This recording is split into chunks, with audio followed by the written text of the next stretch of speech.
ikoROtv Network.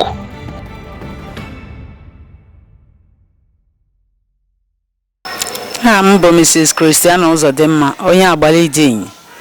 Ọmụnwa bụ the headmistress of Central School Alum in Imam River Development Center, Oji Local Government Area in Enugu State.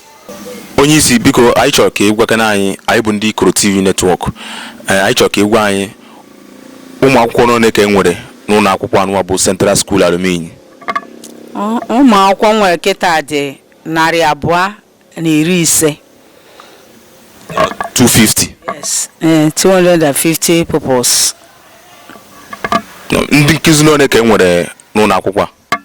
Ndị nkuzi nwere ebe a bụ gịnị? Ndị nkuzi 8 ma etinyere m nwa, mana 8 anwa bụ 3 bụ nke gọọmenti, 5 bụzi nke ndị obodo were na-akwụ asọ 10 naira kwa ọnwa, 10,000 na-akwụ ha gịnị 10,000 ma ọnwa gwụ. Ha nwa na-ekwukwe na onwere ihe o zoro igote otu ihe si wee dị. So nọ ndị nkuzi 3 bụ ihe m nwere bụ nke gọọmenti, ndị nke ọzọ bụzi ndị obodo wetara ka e wee na-achịkwata ụmụaka. Ya na ọmara ịtọ ka gọọmenti na-akwụ ụgwọ. Onye isi biko anyị chọrọ ka ịgwa anyị ndị nkuzi nọ ka iche na ọ ga-adị mma n'ụlọ akwụkwọ anụwa. Ndị nkuzi ga-adị mma n'ụlọ akwụkwọ a bụ gịnị 11.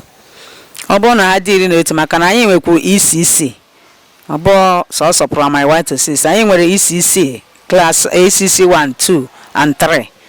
Nọziri 3 a wee tinyekwere ya nke a o wee zuo gịnị ndị nkuzi na maka na o kwesịrị ka klaasị ọ na nwee gịnị onye nkuzi, mana otu ọ dị kịta bụ na a na-achịkọ klaasị ebe ọ ma atụ ofu onye nkuzi anọrọ ya. Isi n'unu nwere ndị nkuzi 8. Anyị nwere ndị nkuzi 8. Ị chọkwara ka etinyekwu mmadụ na 3. Etinyekwu mmadụ 3 a 3 bụ nke gọọmenti, ndị nke ọzọ ga-abụ ndị BTA, mana enwee ike na-enye aka na ego ha o wee nyere anyị aka. Ego a na-akwụ ndị a ha nọ mana o pere mpe.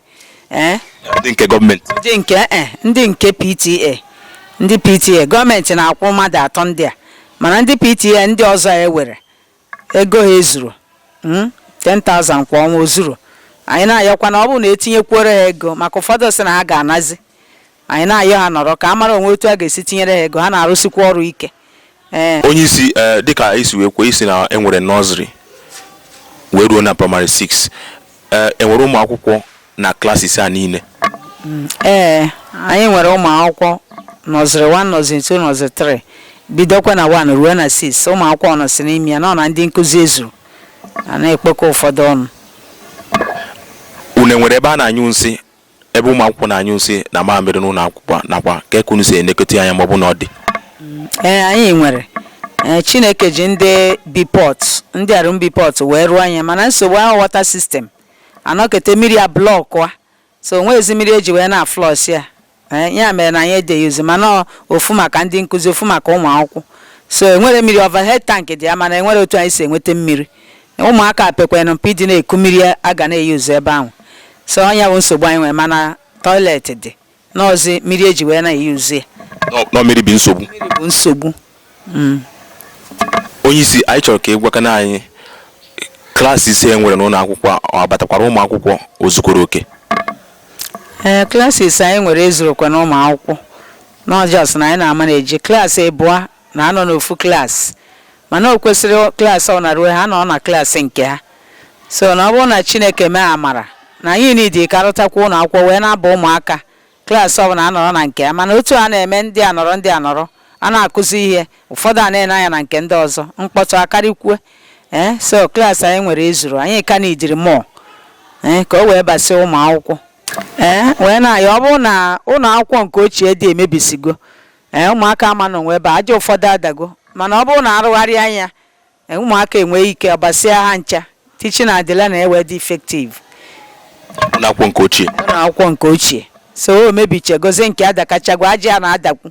Anyị enwezi ike na ebe a ka ọ ghara isogbu ụmụaka, mana arụọ nke ọfụ kịta nwee ike batasị ụmụaka n'ihi na ụmụaka dị. Arụkwuo tike kwere na nke dị adị. Ọ bụrụ na arụkwuo ọzọ tinye na nke dịbu, anyị na-ama na-eji kịta wee nwee ike bata ụmụaka. Onye isi anyị chọrọ ka ịgwakana anyị klaasị 5 niile dị n'ụlọ akwụkwọ nakwa okirikiri ụlọ akwụkwọ ọ dị nchekwebe mgbe ụmụ akwụkwọ na-agụ akwụkwọ nakwa mgbe ụmụ akwụkwọ gbasara ma ọ bụ mgbe anọ ezumike? Ụlọ akwụkwọ anyị adịrọkwanụ nchekwebe, mana ọ bụrụ na oge a na-agụ akwụkwọ anyị ka nwa dịka ndị nkụzi na-ewere ya dịka ọrụ wee na-eneta ụmụaka, mana oge ụfọdụ kwa agbasa akwụkwọ kwa na ụfọdụ ha abịa gbakọdọ anyị, ụfọdụ ha abịa na-ezi ihe ụfọdụ maka na o nwere ebe a gbara ya ogige gburugburu. Ọ bụrụ na e nwere ya fensị na-etinye ike ọma ndị otu a, so ụlọ akwụkwọ anyị enwere nchekwebe. Ihe na-akọta kịta bụ na ekwesịrị ka etinye ya ogige. Good, ekwesịrị ka fensị ya tinyekwe kii dịka ndị ọzọ na-eme, onwe nwee ike iruo n'etiti field ụfọdụ kwa ụmụaka na-egwu egwu ma moto ma meshin a na-aga, so anyị a na-azụ ụmụaka anyị, so insecurity dị na skuul anyị, nwere nchekwebe ọbụla. Onye isi abịa na agba nke izizi, agba nke ịbụ na agba nke ịtọ na-arụ nke ndị oyibo na-akpọ first term, second term, third term, a na-enwe mgbanwenye n'ọnụọgwụ ụmụazị ka ọ na-agbada agbada? Dịka agụmakwụkwọ anyị si wee dị nke ikwuru first term, second term and third term, anyị na-agbanekwa dịka ndị nkụzi, dịka nne na nna na-achọ ebe nwa ga-amụta ihe, mana ụmụaka anyị na-abawanye especially abịa na first term, second term and third term, mana ebe anyị na-enwe nsogbu bụ na third term. Eruo na third term ụmụaka agbadatụ n'ihi na ndị 6 na-apụ. Then ọ bụrụ na ndị 6 apụ, adị otu ihe gọọmenti na-eme anyị, ha kwụ anyị ụgwọ oge kwesịrị, ha enye anyị ihe ruoro anyị just na-arụ. Then n'ihi ya kwa na ụfọdụ anyị gaa strike, eruo oge ahụ agụọta echi emechie, eruzie third term session agwọ, nne na nna ụfọdụ akpọrọ ụmụ ha jebe na private, erukwenụ population agbada.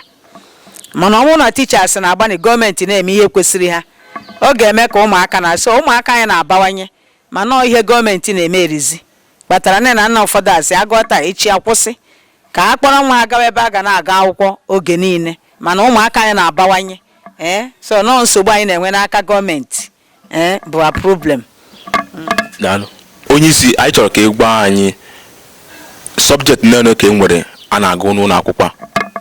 Sọbjekti anyị na-agụ dị gịnị 14. 14 anwa awụrọkwa skuul ọbụla na-eme nke ha. Ọ ndị nwaanyị a na-akpọ gịnị SPEB, ma then Commissioner for Education ga-ewepụta eweweta ya na SPEB ebe isi anyị dị n'Enugu, enweta ihe a na-akpọ scheme of work. Scheme of work a na ọnọdụ ka guideline eji akụziri from ECC rukwe na 6, ewee mara nke a ga-akụziri klaasị ọ na scheme of work a ka a na-eyuzu, and subject ya bụ the general na Enugu steeti. Subject a na-akụzi ebe niile ka a na-akụzi ya otu o si wee dị na scheme of work. 14 subjects. Ya dịka o si wee dị according to gịnị modern system of education, na onye nkụzi ga-akụzi na primary school ga-adị qualified either na oji NCE na ọ ga-abụ NCE holder ma ọ B.Ed. Ya ndị nkụzi niile nọ n'ụlọ akwụkwọ ma ha ncha dị qualified. Ụfọdụ bụ B.Ed, ụfọdụ bụkwa NCE. So ha na-akụzi ọ dị subject ya maka anyị nwere timetable nke oge ya ruru ma PE ọ bụrụ nke sọrọ ịkụzi oge sọrọ nke ọ bụla oge ya ruru. So ndị nkụzi niile nọ n'ụlọ akwụkwọ m na-akụzi 14 sọ mụ nwa asị onye isi na-agakwa na supervise ya ma ka ha si eme, so ha na-eme ọfụma na-agbani nọọchi na-eme onwe otu esi wee mee ka ihe a ji egote nụ ncha dị ha wee nwee ike na-arụ ọrụ n'ihi na anyị nwa foundation member. Onye isi, anyị chọrọ ka egwu anyị ife eji eneta ụmụazị anya ụmụ akwụkwọ ma fa meluo alụ nke ndị oyibo na-akpọ first aid facilities ọ dị n'ụlọ akwụkwọ? Ihe eji eneta ụmụaka anyị na-akpọ first aid na anụ oyibo anyị nwere ya during the left ex-governor of Enugu State Sullivan Chime ya na-achọ obunyechere ya schools niile, mana eruzie kịta nwezi ngwongwo dị ya sọsọ dị bọs dị. So onye na-ediri akwanye maka ọ dị mkpa n'ụlọ akwụkwọ. Ọ dị n'ụlọ akwụkwọ anyị wee nwee ka ụmụaka merụ ahụ ma daa eme ihe, ọ dị nnukwu mkpa. So anyị nwere bọs mana nwere ihe dị ya. Onye isi, anyị chọrọ ka egwu anyị na nchịkọ anyị chọrọ ka egwu anyị kedu ife bụ ife na-enye unu nsogbu n'ụlọ akwụkwọ na-eme na agụmakwụkwọ anaghị aga ka o si kwesị? Ihe na-enye anyị nsogbu nke mbụ enweghị ndị nkụzi. Then gọọmenti na-eghere primary school anya chọọkụ ha enye anyị regista, anyị na-ego ihe a niile. Ọ bụrụkwa na anyị na-ego ya dịka oge gara aga o nwere ego a na-enye ndị isi a na-akpọ running course, ha ji wee na-agbagharị mana kịta ihe ndị a dịzi ụgwọ ọnwa anyị ka anyị ji wee na-arụ ọrụ skuul nya gọọmenti neghara praịmarị skuul anya wee na-ebute nsogbu ndị nkụzi ezuru material eji arụ ezuru oge ụfọdụ kwana ha bute ngwongwo ahụ eji agụ akwụkwọ dịka textbook asị anyị buru anyị bịazi ibi asịkwa anyị weta ego ha ji gbaa moto ihe ndị a na-enye anyị nsogbu then ọbụna ndị ime obodo kwa one ha na-eweta na-akwụ ndị PTA one ha tụkọtara ha enwere ya then 10,000 a na-enye ha ma ọ 15,000 ndị nọtegoro aka o zuru ihe ọbụla nne na nna na-emekwa n'ike ha na-agbani ha nwere iji skuul ọ bụrụ ya ọ bụrụ ofu onye a na-akụzi 1 to 6 so nne na nna na-agbanisi ike ha bịakwa PTA meeting ha na-ekwu mana gọọmenti na-eghara praịmarị skuul anyị ndị ọha bụ foundation member anyị na-ayọsi ike na-ekpe Chineke metụta n'aka n'obi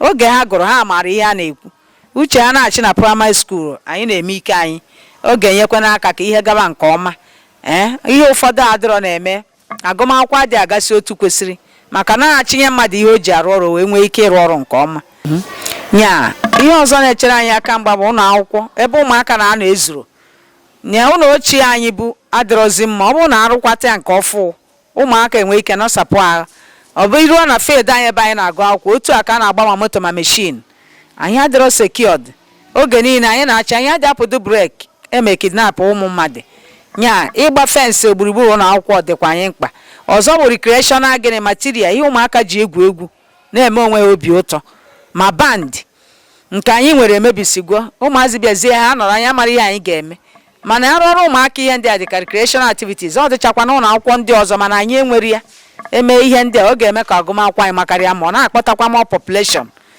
n'ihi na a nọ na gịnị dijital ụmụaka na-emeta ihe ndị a aka ọ na-enyere aka ma kọmputa o nwere nke anyị nwere mana enweche ndị nkụzi meri ya gọọmenti nyere na anyị aka ka anyị rụwa ọrụ rụpụta n'ihi na ụmụaka ndị a bụ future hope God said that young shall grow ụmụaka atopụtakwa echi a ga-abụ somebody gọọmenti nyere anyị aka ọ ga-eme ka ọrụ anyị dị mfe dịka ihe aka mgbe ọzọ bụ na akwụkwọ a ọtụtụ abịagwa ma gọọmenti ma individual mecheche anya nke ikpeazụ 2 months a anyị sere picture sendikwara ndị gọọmenti otu ha kwuru mana ihe a niile onwenụrụ nke anyị fụrụ ụlọ akwụkwọ nke ochie nke ochie anwụ ụlọ akwụkwọ ochie ha abịagwa seche picture mee ihe niile mesịa m ọra interview mana since onwenụrụ nke afụrụ dịka ọ bụrụ na eme ike go ebe ụmụ akwụkwọ na-arụ akwụkwọ ma ụmụ ihe ndị a ọ ga-emekwana ka ọrụ anyị dị ụtọ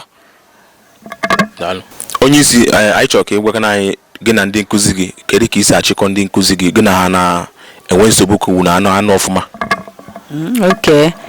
mụ na ndị nkụzi m na-anọ ọfụma anyị enwere nsogbu ka m si achịkọ ha na-abụ oge ụfọdụ ebido akwụkwọ ị ga-akpọ ha ihe na-akpọ staff meeting nke nwa bụ just few minutes meeting na-ebidogokwa erimandị ya chetakwa ihe kwesịrị ime so mụ na ha na-anọ ọfụma anyị enwere nsogbu de ụfọdụkwa na-akpọ anyị n'ọfịs gwa anyị ihe a chọrọ ime anatakwa ịgwa ndị nkụzi wee mara ihe dị wee mewekwana ya mana nsogbu ọ dị ka anyị na-enwe ihe abụrọkwa m ka o si n'aka bụ gọọmenti ya na-ekwu dịka rejista ma ịkwụrụ mmadụ ụgwọ ị na-asị arụwa ọrụ ụfọdụ asị na anyị nwere ike idelesi nootu ụfọdụ maka ọsọ nkụzi a bụ ọrụ ha nwere ọnya bụ ihe mana ndị nkụzi m enwere nsogbu ha na-arụsi ọrụ ike ha na-agba mbọ onwenụrekwana ihe nsị ya mee ha ghara ime ya ma m jere ọfịs skuul na-adịghị n'ọda anyị enwere nsogbu ya otu esi akọdineti ya achịkwa bụ eburu a na-akpọ staff meeting ịkpọ staff meeting na ike functions onye nkụzi ọ na-anọ na skuul ga na-etinye aka na-arụ ọrụ ma lebọ m ihe niile skuul wee dị n'ọda to achieve good objective goal so anyị na-anọ ọfụma daalụ